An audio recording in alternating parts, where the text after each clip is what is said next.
That's it. I'm hungry. Well, I'll take care of you right away, honey. Scrambled eggs coming up.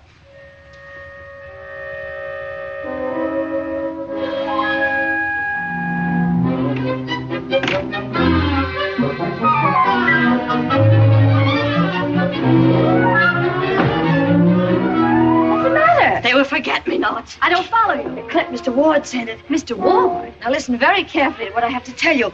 Mr. Ward mustn't know a thing about it till I get it back from Mr. Burton, understand? Yes, ma'am. And if you should get curious, why, you don't know anything about it, you never heard of it. It wasn't delivered, and you didn't receive it, understand? Yes, ma'am. Wild horses couldn't drag it out of me. Where's Mr. Ward now? He's in the kitchen scrambling some eggs. Oh, no, not again.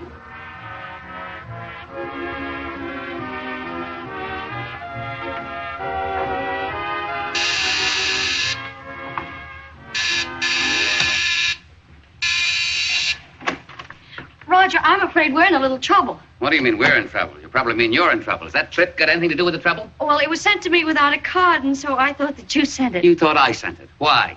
Well, they're forget-me-nots, but I thought they were violets, and Nancy said they were Johnny Jump-Ups. Oh. But it didn't come from me, did it? No, and that's very characteristic of you, Roger. I should have known you didn't send it. You were always very thoughtless and never thought of sending a woman anything. And that's why you thought it did come from me, huh? Well, I didn't think. I just jumped at conclusions. Well, who did send it? Well, Mike sent it, and I should have known that from the start. He's entirely different from you. He's thoughtful. I see, and that's why you thought he didn't send it, huh? Oh, stop trying to be funny. After all, you got me into this mess. Me? Of course. Where's the top? Bimby. All right. Wrap it up again for me, will you? Hello? Oh, would you send a messenger up, please? Thank you. And then, hello, then I would like a Giddens, Fifth Avenue, please. What are you going to do now? Well, I'm going to send it back to the jeweler, and have him send it back to me. Well, wouldn't it be just as simple to take it home? No, too simple and too hard to explain to Mike. Hello, Giddens. This is Miss Darrow speaking. I'd like to speak to Mr. Giddens. Thank you. Oh. Hello, Mr. Giddens. This is, Susan, excuse me, Susan Darrow speaking. Oh, I'm fine. How are you? Well, I have a little favor to ask you, and, well, I know I can trust in your discretion.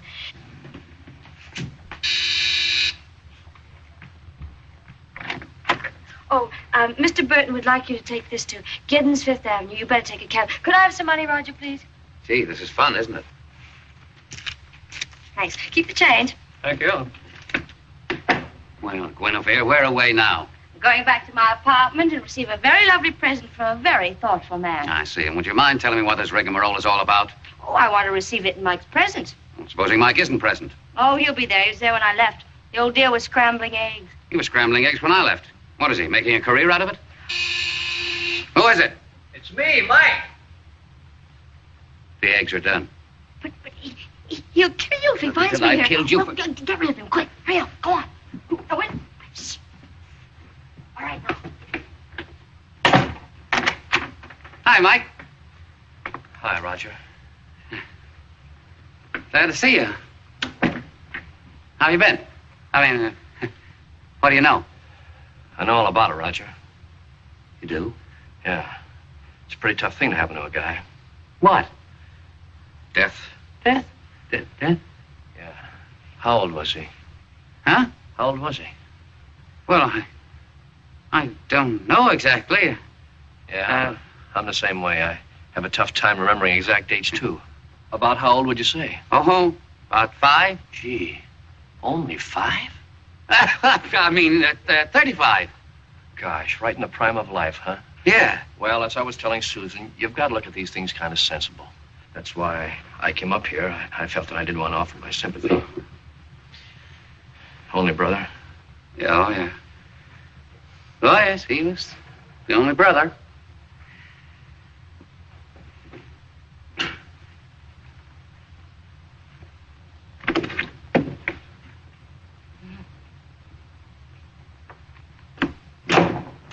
Now, listen, Mike, you don't understand.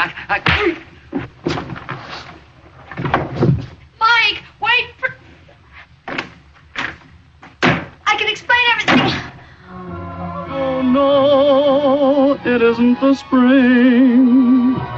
It's love in blue. So I went back to Montana. Couldn't stay there, though. Too quiet. Think too much. So I came back to New York. I called her a couple times, but she was always out. At least Nancy said she was out. And one day I got a message from her that she wanted to see me right away. Well, boy, I was walking on clouds. I got the same message about the same time. When I got there... Just a minute. If my story is to be told, and it appears it is, I prefer to tell it myself. And it doesn't start at that point either. I was living on Central Park West at the time, working on my new book, Man Has a Mission, which afterwards turned out to be a bestseller. Oh, but you've read it, of course. No, I don't think I have. Can't you read? Oh, I'm sorry, but I'm such a busy man that I can't... Don't apologize. You didn't read it all right. That's not as bad as reading it and failing to recognize its value, which is what certain individuals I know did. Anyway, every afternoon after I'd finished my work, I'd take a stroll in the park.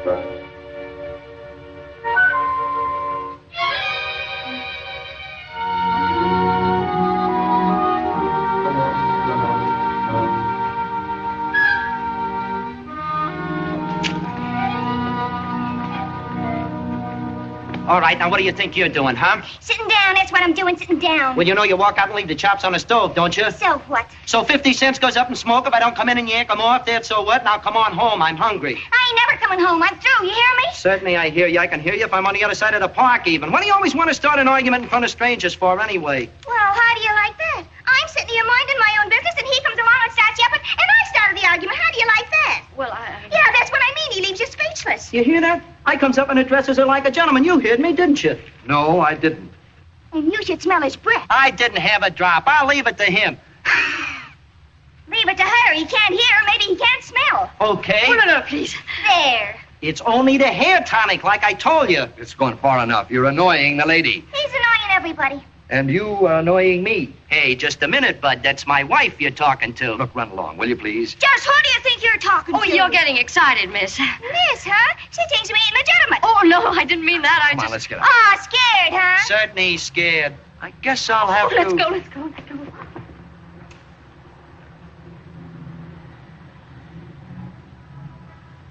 Wait a minute.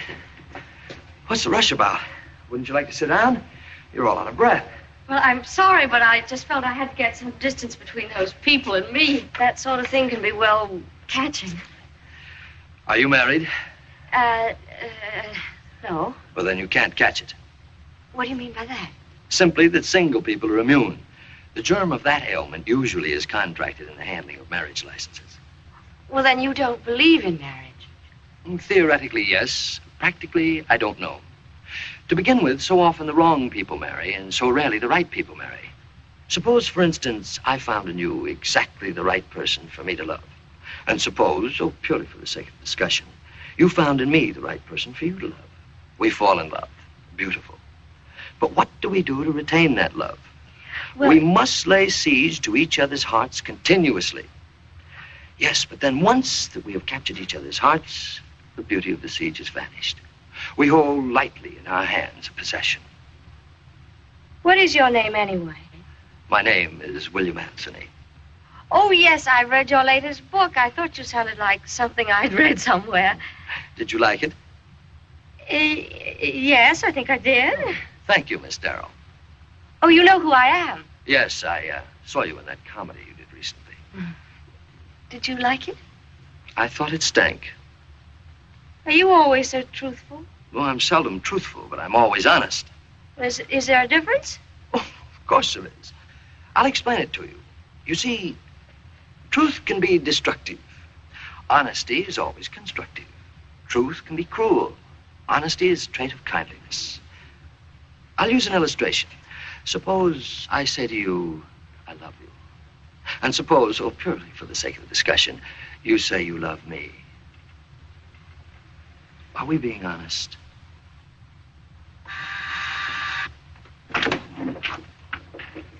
Hello, Nancy. How are you? How do you do, Mr. Ward? Miss Darrell sent word that she wanted to see me. How is she anyhow? All right, I hope. Why, what's the matter? She's not sick. I hope not. What do you mean? Wait till you see her. Oh, good afternoon, Michael. Hi. Glad to see you again, Michael. Glad to see you. Mighty glad. Well, same old Michael. Yeah. Haven't changed at all. No, you haven't changed.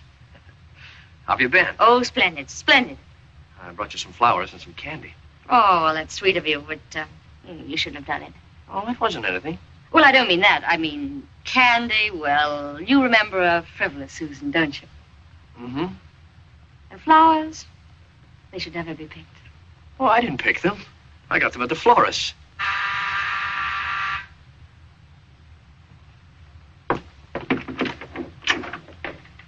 Oh, pardon me, sir. I thought this was Miss Darrell's apartment. Come in, Roger. Susan. Hello, Roger. Oh, hello, Mike. Haven't we met somewhere before? If you're referring to any contact of our minds, we certainly have not. What are you made up for, an anarchist? External appearance has no bearing on internal harmony. What does that mean? It means a great deal.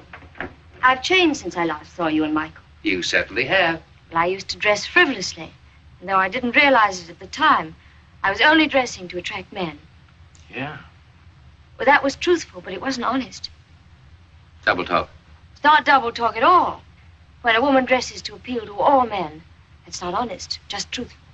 But when she dresses only to appeal to one man, that's not truthful, but it's honest. Do you understand? No. You understand, don't you, Michael? Oh, sure, sure. May I ask a question? Of course. Who's the man?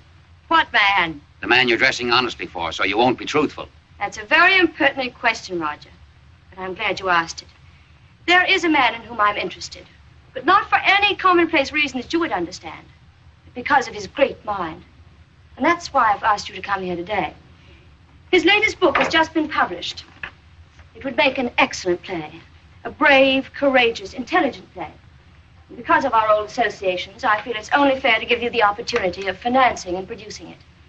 Naturally, I will play the lead. Man has a mission. By William Anthony. And, of course, Mr. Anthony will make the play adaptation himself. Well, I believe that's all I've got to say. Are there any questions? No. Well, thank you, gentlemen. Give me a ring after you've finished. Goodbye. Yeah,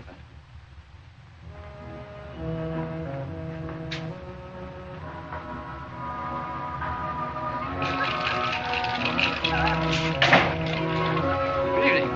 My name is William Anthony. I'm expecting to meet a Miss Darrell here. It's all right, Fred. I'll show him. Right this way, Mr. Anthony. Thank you.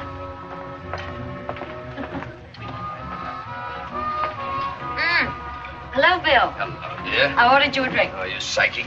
So you're William Anthony, huh? Why, yes. I read your last book. Did you see Burton and Ward? Well, Don't you want to know how I liked it? Certainly. How did you like it? Well, not bad. Good. Oh, no. Not good, but not bad. Could you bring us 2 more drinks, please? Sure. That's what I'm here for. You talked to Burton and Ward. yes, they were very interested. Naturally. 16 standard steel twin-screw cruisers. What did you say? I said 16 standard steel twin-screw cruisers. It's a little test I make when I drink alcohol. I've already had a couple. But what about the cigarettes? Well, as long as I can say it, I know I'm all right. Well, I should think so. I can't say it in the first place. As a matter of fact, alcohol affects me in a funny way. If I get too much, I lose all restraint. I don't know what I'm doing, and I agree with everybody. Really? All I can say is yes, sir. Yes, sir, yes, sir, yes, sir. Well, people take advantage of you? Oh, they certainly do. And to make matters worse, I never can remember afterwards what happened. That's why I'm so cautious with my drinking. You might say I'm afflicted with alcoholic amnesia.